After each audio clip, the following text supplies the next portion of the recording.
বঙ্গোপসাগরের দক্ষিণ-পূর্ব এলাকা ও তৎসংলগ্ন ভারত মহাসাগরে অবস্থানরত লঘুচাপটি ঘনীভূত হয়ে নিম্নচাপে পরিণত হয়েছে। সোমবার ২৫ নভেম্বর সকালে আবহাওয়ার পূর্বাভাসে এ তথ্য জানানো হয়েছে। আবহাওয়ার পূর্বাভাসে বলা হয়েছে, নিম্নচাপটি আরও ঘনীভূত হতে পারে।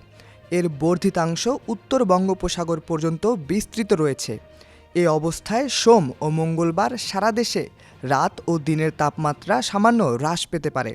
এছাড়া অস্থায়ীভাবে আংশিক মেঘলা আকাশসহ সারা দেশের আবহাওয়া প্রধানত শুষ্ক থাকবে।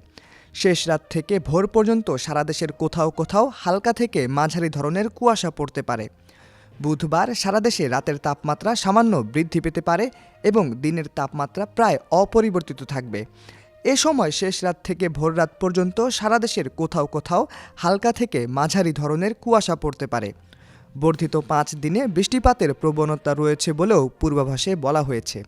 সোমবার ২৫ নভেম্বর দুপুরে সুস্পষ্ট লঘুচাপটি ঘনীভূত হয়ে নিম্নচাপে পরিণত হয়েছে। এটি আরও ঘনীভূত হতে পারে। এর প্রভাবে বৃহস্পতিবার থেকে উপকূলীয় এলাকায় বৃষ্টির সম্ভাবনা রয়েছে, তবে এটি বাংলাদেশের দিকে আসবে না। উত্তর ভারতের তামিলনাড়ু এবং শ্রীলঙ্কার দিকে প্রবাহিত হবে। তিনি আরও বলেন, নিম্নচাপের প্রভাবে দেশের প্রায় সবখানেই বৃষ্টি হতে পারে। এই বৃষ্টি আগামী বৃহস্পতিবার থেকে শুরু হয়ে চলবে রোববার পর্যন্ত। এরপর তাপমাত্রা কমতে থাকবে।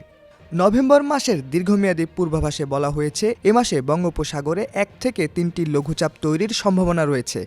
এর মধ্যে একটি নিম্নচাপ বা ঘূর্ণিঝড়ে পরিণত হতে পারে। গত শনিবার বঙ্গোপসাগরে একটি লঘুচাপ তৈরি হয়। এ নিয়ে চলতি মাসে বঙ্গোপসাগরে ২টি লঘুচাপ তৈরি হলো।